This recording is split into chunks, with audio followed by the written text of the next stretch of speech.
everyone. It's about 5:40 in the afternoon here in Portland. Happy July. I can't believe it's already July. My birthday's at the end of this month. I can't believe I'll be 29 either. You know you're getting near 30 when you can't comb the hair on your head, but you can comb the hair on your face. But anyways, about 2 weeks ago, Forrest, Closet Transgender on YouTube, came and visited. He was stopping through Portland, and we made a skate video, and we also made another video just talking about being 7 years in transition. A lot of you may have seen it on his channel, and if you haven't, check it out. But we did shoot it with 2 cameras, so I also have my own version, so here it is. Pretty much the same thing. If you haven't checked out the original, go see it. I don't know, everything's going well with me. Haven't been updating too much lately. I'm really stoked because this Saturday I'm leaving for the month for San Francisco. I'll be there July 6th through August 1st. Anyone in the Bay Area want to meet up, get at me. It'll be awesome. I'm really looking forward to Ryan Casada. I've been wanting to meet him for years, and we're probably going to hang out, hopefully get to jam a little. So, yeah, that's it in a nutshell. Don't want to go on forever and talk. But yeah, this video, it's on Forrest's channel originally. Go check it out. But yeah, enjoy. Take it easy. Happy July. Today, my guest is charlesasher. Also known as Moby. Also known as Moby. First I want to tell you this because this is interesting. I mean, long ago, I think when I was exploring the topic of transgender and looking for people that I could relate to and that sort of thing, you know, on YouTube, you were the first person I discovered, and I loved your videos. I've been a fan for a long time. I think you were really one of the strong pioneers. Is that true on the YouTube? I think, I don't know if I was a pioneer, but I think I was putting some stuff. You don't on think there. you were one of the founding fathers? I might be the OG vlogger of the. No, I don't know. I think, yeah, I don't know. I've been vlogging for 7 years. So 7 years. I think so. And how long have you been on testosterone, transitioning? 7.5. 7.5 years. And that's one thing I noticed. You know, a lot of people, when I was starting to look at YouTube videos, were trans men documenting their transition, and you know, it was the whole 1 month update, 2 month update, 3 month, and you were a vlogger who was, to me, you know, you looked well into, passing and being read as male. Yeah, I kind of wish like I had vlogged that because. Like, it's interesting. Honestly, like where I met my roommate, where I currently live, the guy I got my surgery with, or like a lot of my kind of friends I've transitioned with, we met on LiveJournal. Yeah. Before like YouTube was even kind of, I know, LiveJournal, the FGM community. Interesting. We actually met in the starting T community. I was already into transition, I think like maybe a year. I mean, I think I even had surgery at that point, but I was just making videos to put on my LiveJournal because it's easy sometimes just to say it, and you know, and I was studying documentary film, so it was kind of like a lucky fluke that you were on YouTube, right? And that took off quite a bit more. I was realizing, like, I'm getting comments on these videos, like on my shots and stuff. So I first just started filming my shots, like, and then people were searching and finding it, and either mistaking me for a bodybuilder or they would actually get that I was trans. Yeah. But, yeah, and then suddenly I was like, well, maybe I'll just kind of move on to YouTube. Like, this is kind of. Were you nervous being exposed like that? It was a little weird, and actually it's more weird for me now because I didn't think anyone from my past would ever find them. I gear these towards the trans community, and now I've kind of realized my audience is not just transgender people, it's straight people that want to like learn, or you know, and that's like cool. Or gay men that are interested in trans guys. It's really actually interesting, the demographics of how my audience has changed. But being comfortable making vlogs, I didn't think people like that I went to high school or middle school with like would be watching these kind of intimate things, me talking about my body. So that's why I've almost kind of been less personal in my stuff and try not to, I don't know, because it is really weird. I mean, people from my high school that watch, you know, all of my every single video, and I'm like, oh, that's so weird for them to hear about my mom who taught them, or you know, it's really personal too. And also, my mom doesn't want me to get too personal because of that whole community. It's like I went to the school she taught at. It gets a little bit. And that's one of the catches of being so almost public, you know, you're public, you're on the internet, but at the same time, part of you wants to stay stealth or protect a certain part of your privacy and identity, and I always assume like, oh yeah, no one that I know is going to see these videos, which is funny and ridiculous. They do, and they find it, but I've actually only had really positive feedback from people that I would never. That's the other thing is with being honest and being open and making these videos in which you find yourself kind of comfortably talking to strangers, the people that know you see this comfortable aspect of yourself and really are moved by that. Yeah, and that's cool. Yeah. So it's even like when you worry, you end up benefiting.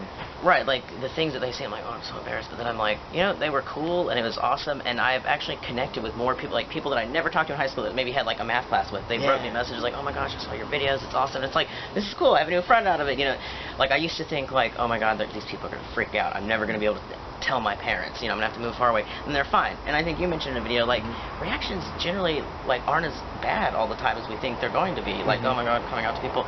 Like, you mentioned, like, you get so nervous, but it's like, I was going to actually make a video, and like, it's really usually not as bad as you think. And if you're honest stuff, people appreciate that and can really respond well to that. Yeah, that's a beautiful truth. I mean, the truth is that people understand when you're talking from the heart. Yeah, when you're being vulnerable and you're putting yourself out there, and because I think that's hard for a lot of people. We really bare our souls, you know, and they can connect with that, and So and the people close to us don't really want to be mean. I mean, they want to, even if they're shocked or surprised or have a reaction. They want to learn, I realize, and it's kind of a thing. Like people kind of find it interesting. And you've been living like this for a long time. How often do you find yourself disclosing that you're transgender to people? When I become good friends with someone, I mean, it's just something that I feel they should know. It's a big part of me. Not that maybe I feel they should know. It's just after a while, like making up, like, yeah, I was in Boy Scouts, or making up this whole history. It's like, no, that's not me. If they don't like me, like, fuck them. I think it's a good filter. Sorry. That's but it's like it's like, what if you're not cool with someone for being a person of color or for having, you know? It's so you have had it happen where you've kind of told make-believe stories, but then a little bit later, kind of been like, actually, that was kind of a make-believe story, and I changed it. Well, we were talking earlier about some, like, gay bar stories. That's because, you know, my friend would like to remain stealth, and in that situation, I feel like I don't want to out him, so I have pretended to be gay at a gay bar or whatever, just to not be like, you know, I don't know, that's like a whole nother phrase. Questions and things. But usually with people like I'm on, I'll be like, actually, I'm transgender. And they're like, what? But there are a few people in my life that don't know now, and it's kind of weird for me, actually, because it's I just feel, not that it's just like I don't want to have to make up stuff, but it's because, you know, just this friend group don't want to be out, which is,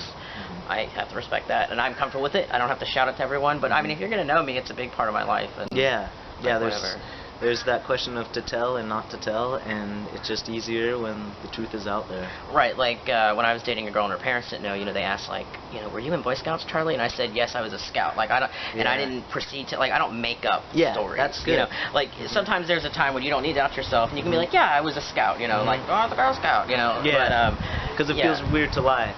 Right. So I've never like made up things. Like sometimes when someone didn't know I was trans, it's funny to tell them later, like if they said something or they reference my cock or something, and I'm like, well, now that you know, they're like, oh my God, you know, no wonder that was funny. But it's weird to me to make up this history, because as society is more accepting, it's like, whatever, I was a girl. Like, okay, that was when I was a girl drummer, whatever. You know, like I'm really comfortable with it. And it took a lot of work to be comfortable, because there was a time in my transition where I was like, I want to block that out. I'm only a guy. I'm this hetero dude that, you know, is just, and it's so stupid. Then I moved to San Francisco, and I was like, nope, not queer as fuck. You know, so starting to transition to the South, there's not many different examples of masculinity, which if you're a good old boy, great, but that wasn't me, and I was like, oh, I don't have to like put this pressure on myself to be like a cis man, because you can check off every box, you can have every surgery, and you're not going to be, and I'm like, no, I embrace it, whatever. It's not always easy, there's a lot of pain involved too, and I still get lowers for you or whatever, but it's like, no, you know, it's who I am, so I don't want to. That's great, and it takes time to get there, and no, it's not, you always say it like, oh, yeah, no, it took me, like, I actively resisted accepting the fact that I would never have, like, a functioning penis as a man would, and that sucks, so, like, I did not want to be like, I was like, no, I'm not, you know, a lot of like, that fucking sucks, and to have a brother and see him, you know, I'm like, oh, it's tough, you know? Being 7 years into transition, you know, a lot of people worry about, you know, health problems that develop later, or, you know, what happens because there's not a lot of research on, you know, long-term studies of transition. What have you discovered or realized, if anything? I, you know, have kept up with the doctor. As far as I know, you know, my blood work is all good. The only thing is I'm losing my hair. I hear a lot of guys get like high red blood cell counts, and you can donate blood to get, you know, kind of your blood count. A lot of guys do that, but I personally haven't experienced anything. I've, you know, I I have, they're worried you get cancer or whatever, but I've just been keeping up with my health, and so far so good. Doesn't mean it wouldn't necessarily happen, but I think... Yeah, because that's something I always wonder when I'm talking to, people who've been there longer, kind of forging the way. So one thing is, I have not had a hysterectomy, and I still get like cramps every month. I mean, I've never bled, but I talked to this doctor in San Francisco that was, she mainly treats trans patients. She said like